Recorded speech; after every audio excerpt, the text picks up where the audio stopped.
inshallah, we will be able to share with you some thoughts under the general heading of the talk on never giving up. Never giving up based on the idea that Allah subhanahu wa ta'ala has not burdened any of us beyond our capacity. As Allah said, لا يكلف الله نفسا إلا وسعها. Allah does not burden any soul beyond its ability.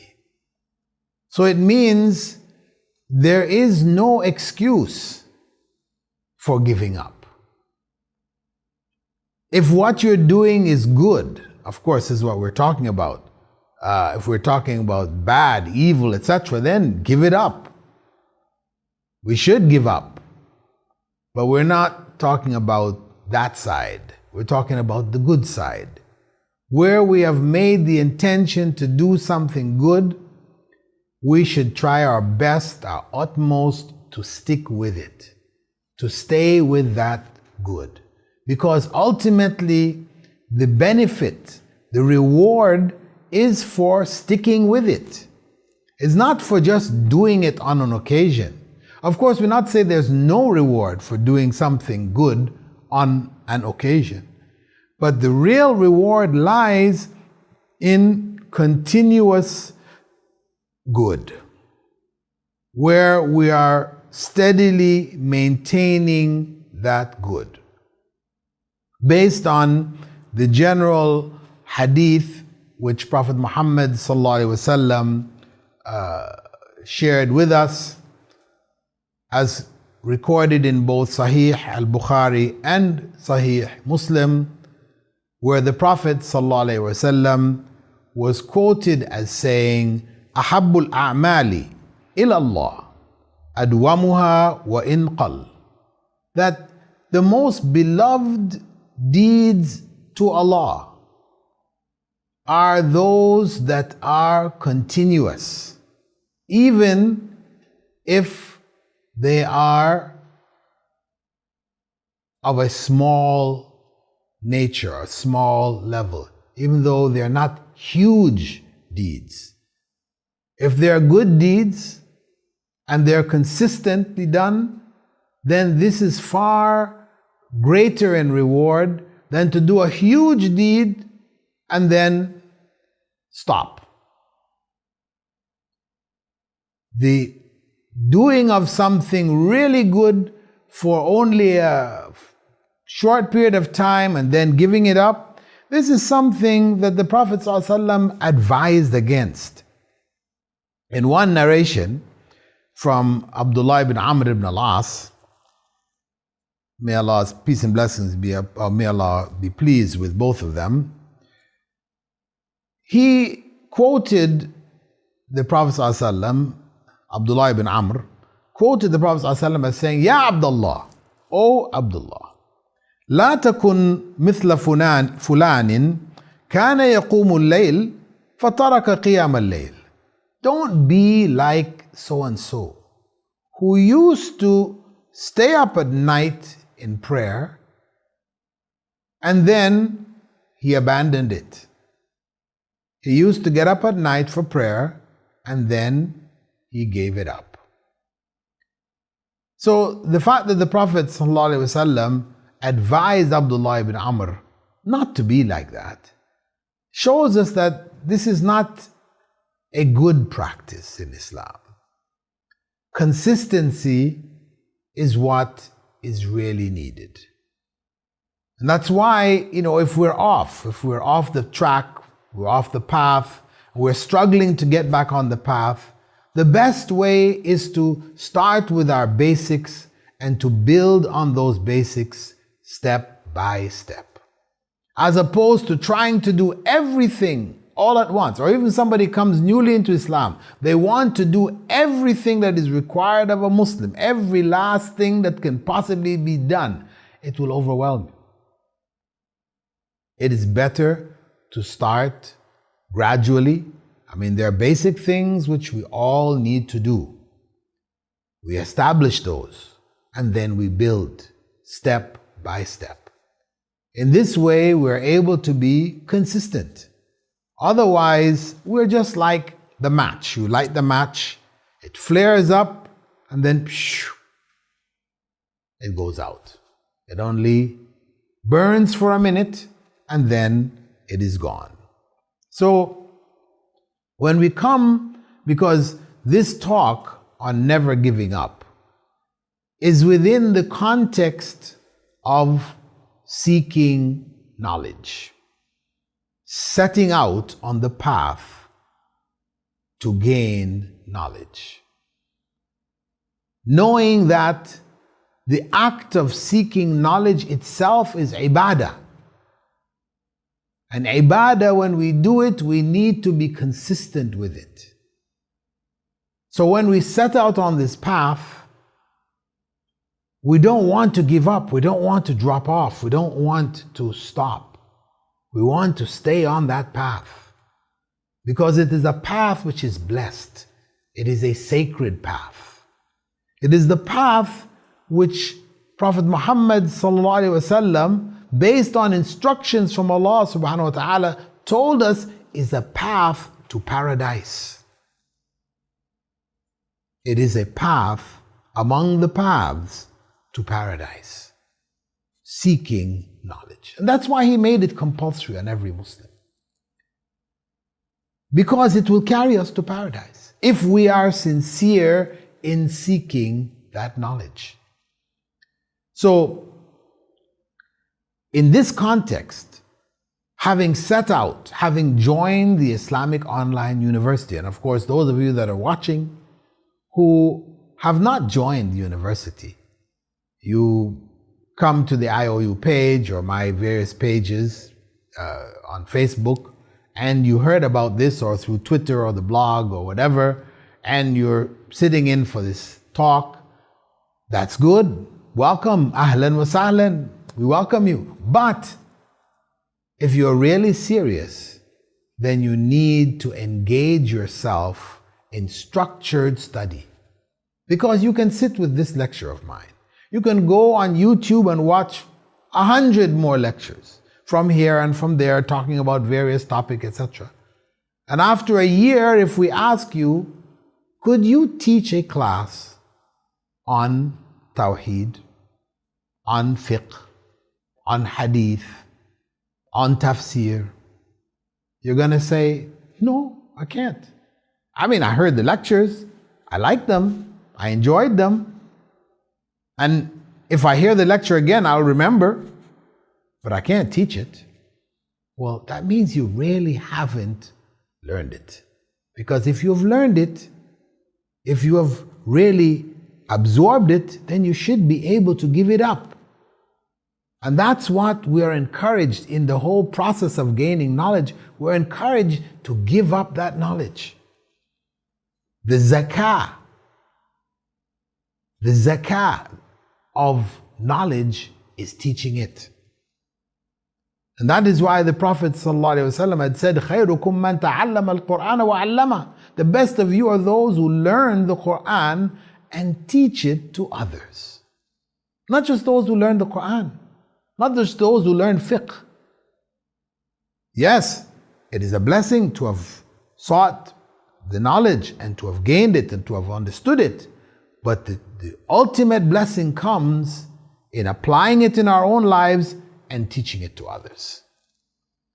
So, in this context of seeking knowledge, remembering that once you set out on this path, your enemy, your avowed enemy, Satan, will be striving to block your way, to put hurdles, to discourage you, to weaken you, to cause you to fall from the path. So, in spite of the opportunity which is presented by the Islamic Online University for you to gain knowledge, we still have about 30% of our students every semester dropping out. I mean, those who actually end up enrolling from those who first come and registering is like a tenth. 1/10. People came on with the intention, let me register and do this course. They went registered and so and so, but then to go get their certificates, to upload it, to certify their certificates, even though we've made certain concessions for them, they don't have to certify right away, just the functionalities of the online study and program, becomes daunting for some people. They end up dropping out before they even get started. So this is Satan. Satan has won. He has won. Only 10% of those who register actually enroll and start classes. And then from that 10%, 30% drop out. Actually, our dropout rate is not bad in comparison to many other universities. I've spoken to other heads of online studies, and they say, we have average about 50%, maybe more, 60%. So 30% is excellent. But we would like to see 0 or only 1%. That's what we would like to see. People coming in committed and hanging in there, not giving up. Why? Because it is for your benefit. The fees that we're charging are so small, obviously, we're not going to become millionaires from this. It's not about money. It's about spreading the knowledge, getting authentic Islamic knowledge on your laptop, on your PC screen, in your hands. So you have to commit. You have to commit yourself to holding on firmly and sticking to it. And when we listen to the Prophet ﷺ talking about the good things, the important things, he always says, hang on there. Stick to it. Cling to it. Even Allah subhanahu wa ta'ala tells us in the Quran, وَاعْتَصِمُوا بِحَبْلِ اللَّهِ جَمِيعًا. Hold on firmly to the rope of Allah. That's the Quran and the Sunnah. All of you together, hold on firmly to that rope. Don't let it go. And the Prophet ﷺ further elaborated on that, saying, تَرَكْتُ فِيكُمْ أَمْرَيْنِ. I've left with you 2 things. إِن تَمَسَّكْتُمْ بِهِمَا. If you hold on firmly to them, لَن تَضِلُّوا أَبَدًا. You will never go astray. If you hold on firmly to them, you will never go astray. So this idea of clinging, holding on firmly to what is true, what is known to be true, what is righteous, what is good, this we have to train ourselves to do. And that's why we are encouraged, to set patterns for ourselves in our day-to-day lives, to start things that we can try to hang on to, and to check ourselves when we fall and come back, to train ourselves to hold on firmly. This requires a positive view. We have to be among those who look at the glass as being half full. Yes, you can look at that glass as being half empty. But the way we need to approach it is half full. We see the glass half full. That means we're looking at the positive side. There are negativities out there. There's no end of negativities out there. But there are as many, if not more, positive things that we can hold on firmly to. So, with that positive outlook, we should realize that as long as we're still alive, we have a choice, we have a chance to do good. We have a chance to get back on that path. We have a chance to redo whatever we failed to do. Some people get discouraged because of exams. They didn't do well, or as well as they thought they should or they hoped they should. But this is a learning process. Know that most people who start something for the first time, they are not perfect at it. They don't become perfect. This is the very first time you're doing it. The likelihood of you being perfect in it is very small. Only a fraction, a very small fraction of people start things for the first time and perfect it right from the very first time. Most people, you get some of it, and then you try again, you get more of it. You try again, you get the most of it. That's how it is for most people. So we have to be realistic. Don't be disappointed because we didn't achieve what we thought we should achieve. Don't be disappointed. Many of you are starting to study again after having left studies years back. You haven't been in a classroom. You thought online study was, something relatively easy. It's online. You can do whenever you feel like doing it. It's so much flexibility there. Should be easy. But no, it's not. It's just as hard as being in the classroom at fixed times. Because it even becomes harder. Because you're not forced to be there on fixed times. So you have to discipline yourself to be there. So it means it's harder. In the other case, the classes are at this time. If you missed that class, you missed it. So you have to be there. So there's pressure on you. People who are going to classrooms, they're pressurized to be there for that lecture. But now you don't have to. You can turn it on, get into your computer, access it whenever you like. So now what's going to make you do it today and not put it off until tomorrow?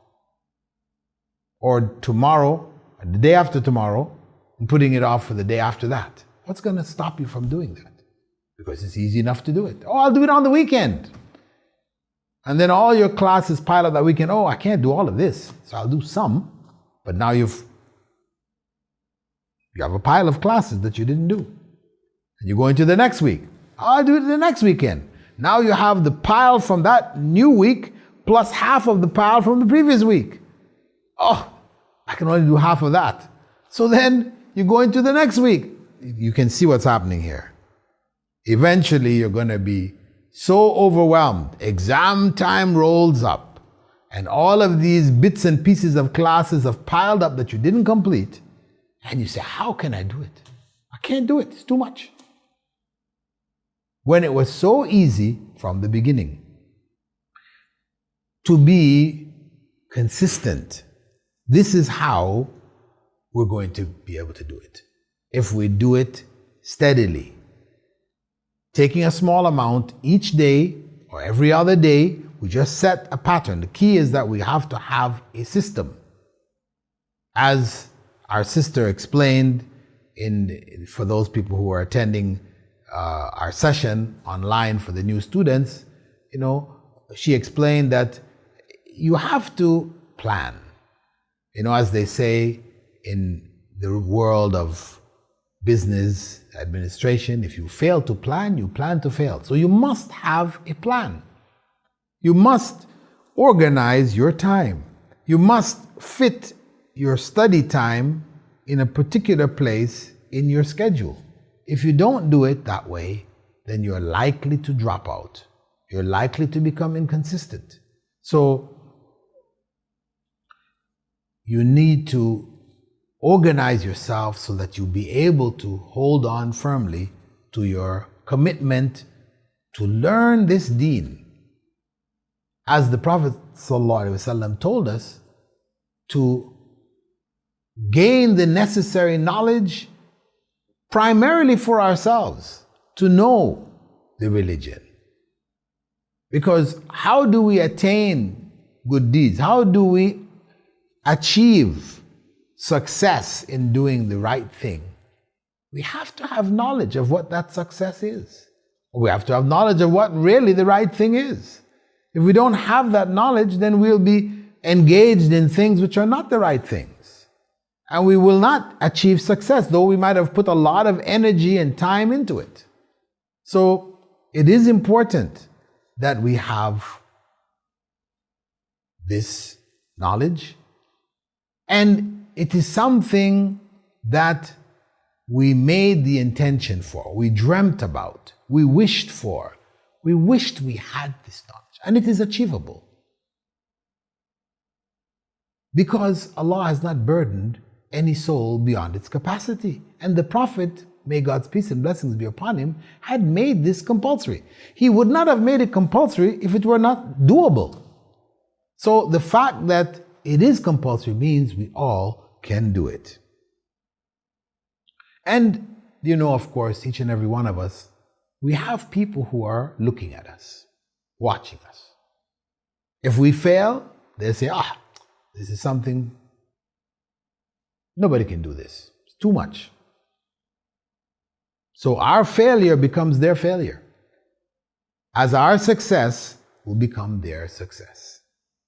We are, having chosen the path of knowledge, we are examples. Even if we say we don't want to be, I don't want to be an example, don't take me as an example, people will take you as an example. If you have taken that step, committed yourself to study, then people will be watching you. And their future may depend on your ability to hang in there and to do the right thing. So we have to recognize that if we have been chosen among the many who were called, when the Prophet said seeking knowledge is compulsory for every Muslim, he called the Ummah. But of those who actually responded to that call, they are few. Those few are chosen by Allah. Allah has chosen you, put you in this position to gain knowledge. It is a blessed position, and it can be a curse at the same time. It can be a curse if we seek this knowledge for the wrong reason. We seek it to be famous, we seek it just to make money, we seek it because it represents power, so we can have power over others. These are the wrong reasons, and they will destroy us in the end. So that's the negative side that we have to be cautious of, have to be conscious of. But at the same time, the positive side is it's the path to paradise. It is a way of worshiping Allah, the path to paradise. So we have this commitment that we need to make to Allah subhanahu wa ta'ala. When we say that our religion, our deen is for Allah, وَمَا أُمِرُوا إِلَّا لِيَعْبُدُوا اللَّهَ مُخْلِصِينَ لَهُ الدِّينَ. Allah said that we are only commanded to make this religion sincere for Him, that we're doing it truly for the pleasure of Allah. Because in the pleasure of Allah, we succeed. If Allah is pleased with us, it means we're doing the right thing. And those right things that we do benefit us ultimately. And that's why we should seek to do it. Because, of course, the concept of doing things to please Allah, when as human beings we like to do things to please ourselves. But no, ultimately, when we please Allah, we will please ourselves. We will be pleased. Because if Allah is pleased with us, then we will attain what is ultimately pleasurable, and that is paradise. It may have difficulties on the way, but ultimately, the ultimate pleasure of paradise will be ours. In pleasing Allah, we do so in order to attain what He created us for. He created us for paradise. That's why Adam was in paradise. That's where we belong. But due to our own failings, due to our own inconsistencies, our negativities, Satan busy pulling the rug from under us, tripping us, putting potholes so we'll stumble. fall in, hurt ourselves. With all this struggle that is there, we end up falling off the path. So, if you are among those who have fallen, and those who fall are many, know that it's not the end. You're still alive. You still have a chance. You're still in a better position than many other people who fell off and just kept falling. They didn't turn around. They didn't try to get back. At least you have made something of an effort. So don't give up. Don't. Never give up. As long as what you're trying to do is good, it's worth never giving up. The Prophet, may God's peace and blessing be upon him, in order to stress to us how little things can earn us great rewards if we're consistent, he said in a hadith narrated to us by Habiba that the Prophet ﷺ had said, ما من عبد يصلي لله تعالى كل يوم 12 ركعة. There is no servant of Allah who prays every day. So this is the consistency. Prays every day 12 units of prayer. تطوعا, voluntary prayer. غير الفريضة, not from the obligatory prayers. إلا بنى الله له بيتا في الجنة. Except that Allah will build a house in paradise for him or her. So everyone who prays 12 voluntary sunnah prayers, these are before and after the obligatory prayers, as the Prophet ﷺ recommended. Anyone who does that consistently, kull yawm, every day, Allah promises to build them a house in paradise. So simple. Such a simple act with such a great reward. But the key is consistency. Kull yawm, every day. So, brothers and sisters, as we said in the very beginning, our motto should be never give up. As long as what you're doing is good, never give it up. Strive to hold on. If you have given up good things in the past, you can bring them back to life again. But do it gradually. Don't go to extremes. Find that moderate middle path. Take on things step by step and build brick by brick.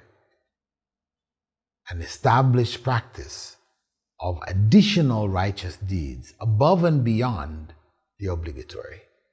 Never give up.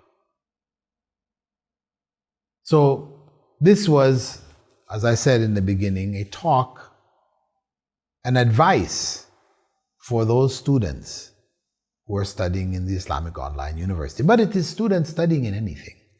It's not just Islamic Online University, it's any university or any institution. You're doing tajweed, you're learning Arabic, whatever.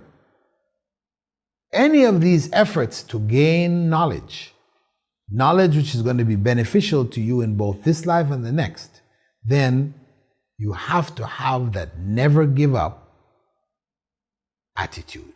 That should be your basic motto. Never give it up.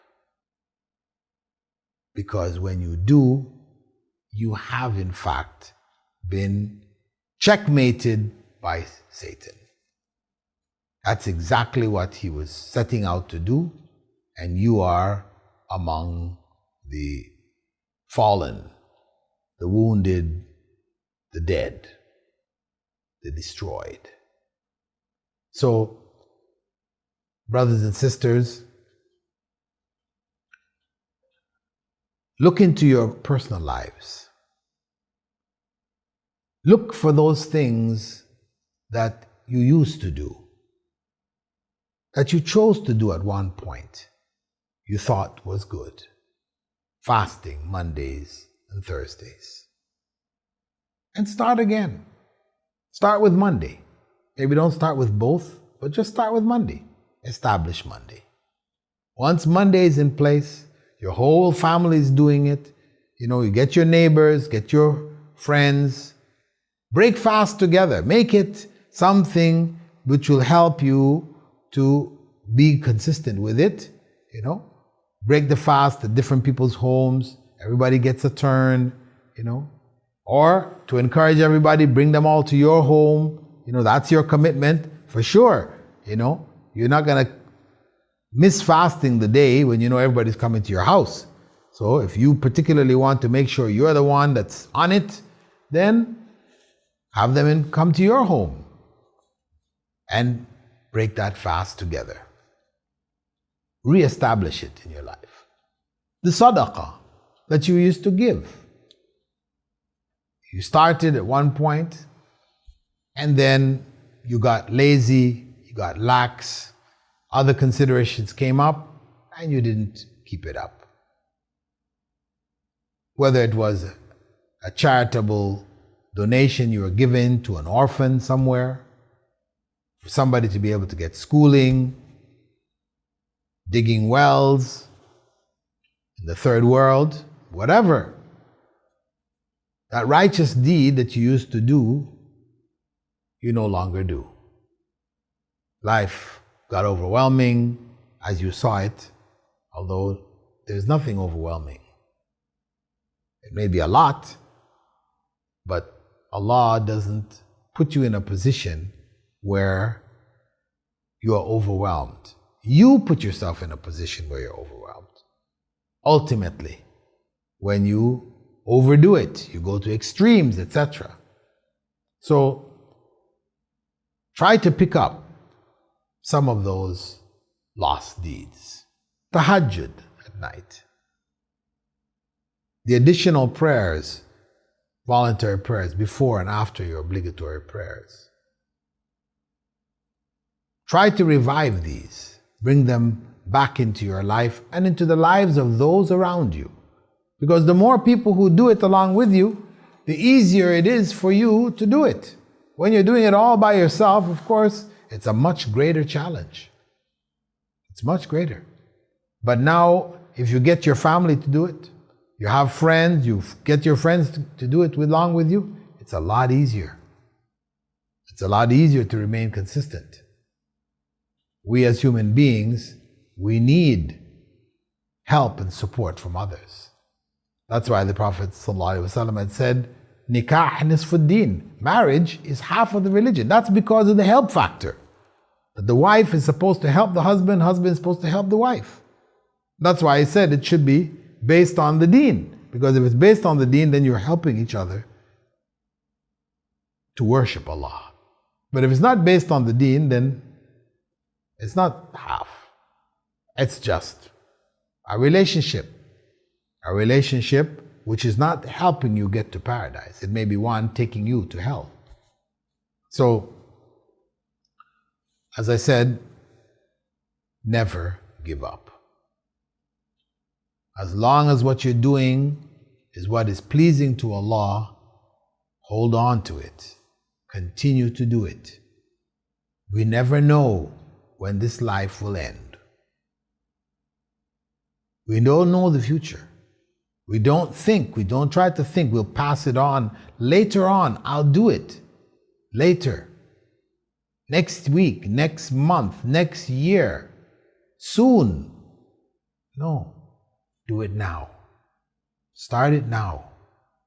Because no one knows what Allah has destined for tomorrow. So, With that, my brothers and sisters, I'd like to thank you for being with us in this Ustream presentation, which is fundamentally an IOU, Islamic Online University presentation. And for those of you that don't know about the Islamic Online University, Google it and go to the website and find out about it. There are free courses here, free courses, diploma courses, with no requirements. You can join as you wish, without any prerequisites, etc., and just get the knowledge. There are over 100,000 students around the world who are registered and engaged in this course in one way or another. We also have a BA in Islamic Studies, online, in English medium, with Arabic as a subject, which you have to take, and that has a cost to it, but it is a minimal cost. If you're from West Africa or East Africa, the poorer nations, it's only $40. If you're from the richer nations, US, UK, Canada, it's $120 per semester, not per course. So either your degree is $320 for a BA degree, and our degrees are accredited. We have accreditation from Somalia, Mogadishu, UN recognized, meaning that one who gets a degree with us should be able, if he wants to do a master's or PhD in any university in the world, he has that opportunity to do so, to join it. Of course, universities can accept or not accept if they wish, but we are amongst the globally accredited universities. For $320, or at most, it's $960. That's for the first world countries. $960. That's like a pittance. It's a drop in an ocean for what courses normally involve. And we are a Sharia-based program. Our syllabus, curriculum is Sharia-based, but we have critical modern subjects, acquired knowledge subjects, which are complementary, that go along with it, whether in psychology, in education, in economics, in business administration, in IT, you name it. We have included a number of other courses and continue to include other courses which we require our students to take that will round out their knowledge and make them effective in applying that knowledge in different circumstances when they graduate. We have minors. If one wants to go into teaching, we have the equivalent of a certificate in education, certificate in economics, Islamic economics, in business administration, etc. So this opportunity of the Islamic Online University is one which is uniquely available to the world today. We have the most diverse student body of any university in the world. We're the only university in the world that can claim we have students from every single country on the face of this planet. And all of that was achieved within 5 years' time because of the miracle of the internet and the desire of Muslims to gain knowledge and the spread of Muslims to virtually every country on the planet. So we have students from everywhere. Join this global community, share with us this good, and worship Allah along with us, seeking knowledge. The compulsory, the required commitment which the Prophet ﷺ placed firmly on our shoulders. I pray that Allah help each and every one of us succeed in this, succeed in finding our way onto this path, the path of seeking knowledge, and of holding on firmly to it, being consistent, never giving up. Assalamu alaikum wa rahmatullahi wa barakatuh.